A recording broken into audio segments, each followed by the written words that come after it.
The Metro on 1019 WDET. I'm Tia Graham. And if you're near Belle Isle this Sunday, look up. There will be colorful kites flying high. The Detroit Kite Festival returns to the island this weekend for the 8th year. The free event is all volunteer and has grown from a small gathering of kite lovers into one of the city's most whimsical summer traditions. Families can stop by the Joy in Faces booth for free face painting and crafts, celebrating Mint Artists Guild's 10th anniversary of putting young artists to work in the community. The Mint Artists Guild is a Detroit nonprofit that trains and pays teens and young adults while bringing their work into the community. Detroit Kite Festival is happening at Cricket Field near the James Scott Memorial Fountain from 10 a.m. to 6 p.m. this Sunday, July 12th. I sat down with Lex Draper Garcia Bay, director of the festival, to talk about what it takes to pull it off and why it's important to keep the festival alive in the city. I asked her how she got involved with the Kite Festival in the first place. And then I was like, why haven't I known about this sooner? And I was like, you got to relax. It's the first one. Like you got to relax. And I attended it, and it was great. It was right after, the Belle Isle was newly a state park. And so the Belle Isle that I grew up experiencing, it was a lot different. And so it was like, okay, this is cute, but like I want more of us to be there. And I wanted it to feel like, I just felt immediately connected to it. And so 4 years ago now, I saw on Instagram that Margot, the founder of the Kite Festival, one of the founders, needed to step away. And I was like, oh my God. And so I asked my husband if we should do the Kite Festival. He immediately told me no. That was his first response. And after a couple of conversations going back and forth and like waiting to see if somebody else was going to take it on, I realized that it wasn't anybody else going to do it. And I couldn't stand the thought of me going to my absolute favorite festival and it feeling foreign to me. And so I told him, I was like, I think we got to do it. And gratefully, graciously, he agreed. And now it is a project that my family and I do. You talked about wanting this space to be for everyone. You wanted to have more people that look like us. Mm-hmm. When you say that, and we're talking about just Belle Isle and what it was versus what it is now, could you fill in, folks, what it was to you? Yeah, so Belle Isle is a place that was like community. And so when it was like the peak of Belle Isle where people, the things that people may not be their favorite Detroit memories, those are like the places where it was like, the strip and people are driving around to be seen. It was like the cars and the music and just everybody being free. And just think of, it feels like the 90s, like any type of movie, any type of summertime vibe. It just feels like that. And that is like my memory of Belle Isle. That's what I grew up with. And coming to Belle Isle and seeing so many different people was amazing, but also wanting people to know that it still belongs to us. It still belongs to the Detroiters that have been there. I get people from the festival come as far as Flat Rock. Some people come from as far. I had a girl come and take an Uber one year from Flat Rock because she wanted to be at the Kite Festival so bad. And that's important to me. But I also want people to know that this is our backyard. Like this is an extension of, folks who have been in this city, who loves this city. It's still for us. And that's what's important to me, is making sure that it's always reflected that way. And another thing that I love that you talked about was, something that you stand for, and that's that whimsy. It's that childlike wonder for all folks, not just kids, but adults too, and the importance of tapping into that. Why do you think the Kite Festival helps you do that? Because you can't have an attitude looking at kites. Like, it's impossible. Like, it's just not possible. I've seen children try to have tantrums at the festival, and they'd be like, this is kind of weird. Like, they're upset for whatever reason. It's hot. It's the summer. They need a nap, blah, blah, blah. It's fine because there's so much to do. There's so much color. There's so much sky and color. Last year I described it as like a block party in the sky. And I just love it. And it's like, it's a place where you can't take yourself too seriously. You can't be burdened with the things that life is heavy, but like the Kite Festival is light. It's literally airy. Like, it's not a success if there's no wind, right? So like, it's something that you have to go to just release all of the stuff that's going on. And if for a couple of hours. The festival runs however long you're able to be in this space is an opportunity to just let go and be. What's the hardest part about pulling this off every single year? Is it the funding? Is it the permits? Is it weather? What is it?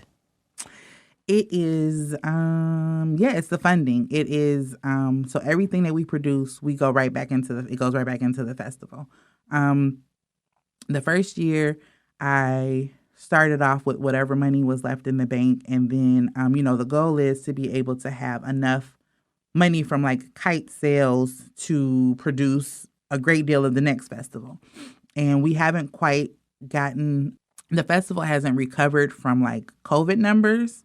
And so it is still on an uptick. And then, the funders that we've had in the past have had to make different decisions this year. And so I started this year with like 0 of the previous funders and had to literally start over. And every time I've had a meeting about the Kite Festival, like it has just been so amazing that like for whatever reason, the meeting would get rescheduled. And then by the time the next meeting would happen, I would have had a conversation with a funder or something like that allows us to have a different conversation.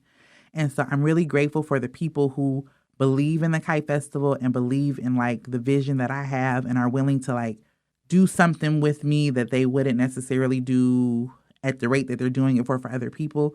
But it's so much bigger than me or myself or them. It's like literally like people talk about putting on for their city. And I feel like this is like my opportunity to do that. Where else or when else are you going to see a kite festival? That's not something that I grew up with in the city of Detroit. So to see a Detroiter wanting to preserve that for the city, it means a lot. And for you being from the city, what does it mean to put a kite festival on, especially for folks who may not even look at kite flying as something that could release whimsy or make you feel good? It is. So my favorite interaction that I've had recently is for people to tell me that this will be their first kite festival. Like, I'm so jealous for people who get to experience it for the first time. It just makes me it excites me so much to hear. And like, now, don't get me wrong, I love the people who put the kite festival on their summer bucket list and like their summer isn't complete until they're there.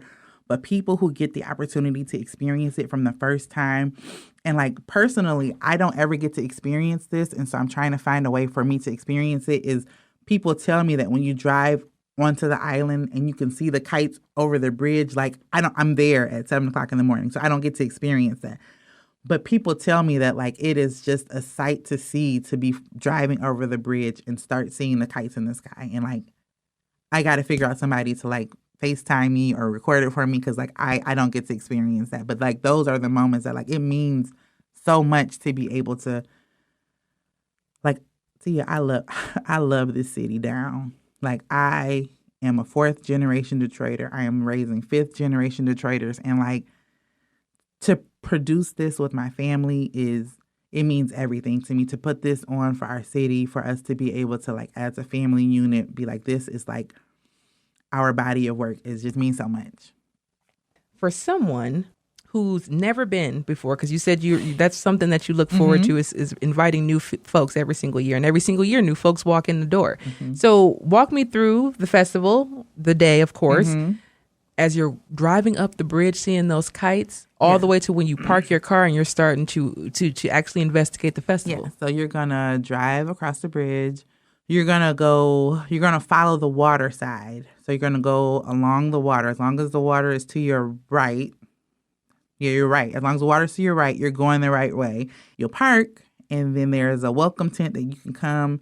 We accept donations. It is a free event, but please make a donation to help us to remain free. And then you should be hearing music because we'll have 3 DJs throughout the day. And then there's going to be some live musicians that are going to be coming out, popping in and out throughout the day to jam with the DJs. There is a welcome tent where you can get your Kite Festival merch. We'll have posters, we'll have T-shirts, we'll have kites available for purchase. There is a kite repair tent where they'll be able to help you put your kite together. There is a borrow a kite tent in case you want to borrow a kite before you commit to purchasing one, or if you just want to borrow a kite so you can fly because you're not going to be there very long. There's going to be their book nook is making a return this year. That was something that folks really enjoyed. So they'll be able to like lounge, read a book. There'll be a community resource that is giving away free books. There is a chill tent where if you get overheated, you can just go and sit down, cop a squat. They'll have coloring sheets there. Oh, and then there'll be the bubble therapy experience is going to be bubbles for you to be able to play with. There are bubble kits at the merch tent for you to buy, but you can play with bubbles and kites, things that fly. Those are the things that make me happy. Shout out to Sun Foster, who is the mastermind behind the bubble therapy experience. She creates the opportunity for people to blow bubbles in an accessible way. And so again, kites, the sky, bubbles, it's all the fun you need to have in one day. And then, come and stay for hours. Come and stay for as many hours. Get lost in the day. You can decorate a kite. You can, there'll be food trucks there. There will be just opportunities for you to get lost in the day, make a friend because you're going to run into somebody with your kite because you're up in the sky. You're not necessarily looking. I think that that's the thing that really resonates with me is like the Kite Festival allows people to be the most present. I'm able to see them. You'll go to a club or a party or something and like everybody's on their phone talking about how much fun that they're having. But it's like, are you really having fun? Are you having fun right now? Are you having fun but the Kite Festival requires a level of presence in the moment, and you have to be there to not run over a child, to not fall, to make sure that you see your kite up in the air. There's the Windjammers, which is a professional kite flying team that do tricks and stunts, and they like fly kites, like synchronized kite flying. It's amazing. And I think the what's really amazing about it is the fact that you're talking about it not as this is a kids event. It is family friendly, of course. This event is for me. Like it's for me. That is the biggest misconception is that people assume that because I have children, this is why I do not care about those kids that come. I love them so much. Again, come. This is for me. This is what I think is fun. I like music. I love clouds. I want to fly a kite. You guys are welcome to enter into like my brain of like what I think fun is. Please come and participate and play. However, it is more adults. Like the adults are the ones that like get there early. And like we have people who like pop up tents, and like I had somebody last year bring their like camper and like made an entire day of it. And so like it is literally fun for the whole family. On the website it says something like for children 0 to 99, and I'm like from 100, 105, just come and have a good time. What happens when the wind is not blowing? Have you ever run into that issue? Yeah, so and that's a thing that people tell me often. It's like, do you ever consider changing the date? It does. The wind. We've never not had any kites in the sky. The wind, the lack of wind makes you have to work harder, but then it also makes it feel like those are the people who want it more. Like, it's like. It's troubleshooting. It's science. It's thinking on your feet. Like, how do I get this kite in the air? It's teamwork. Like, oh, your kite's up. Can you show me what I need to do to get mine up? Like, people are making friends. People are talking to each other. Like, this isn't the thing that happens on a day-to-day basis where people are talking to strangers. We have people who climb trees and configure contraptions to get children's kites out of the trees. Like, these are things that I don't have a 12-foot poker, but I do now because somebody taped a bunch of stuff together in order to get kites out of the tree. Like, it is community at its best. Lex Draper Garcia Bay is director of the Detroit Kite Festival. The Detroit Kite Festival is this Sunday, July 12th from 10 a.m. to 6 p.m. It is a free event, however. Don't forget to pay entry into the park.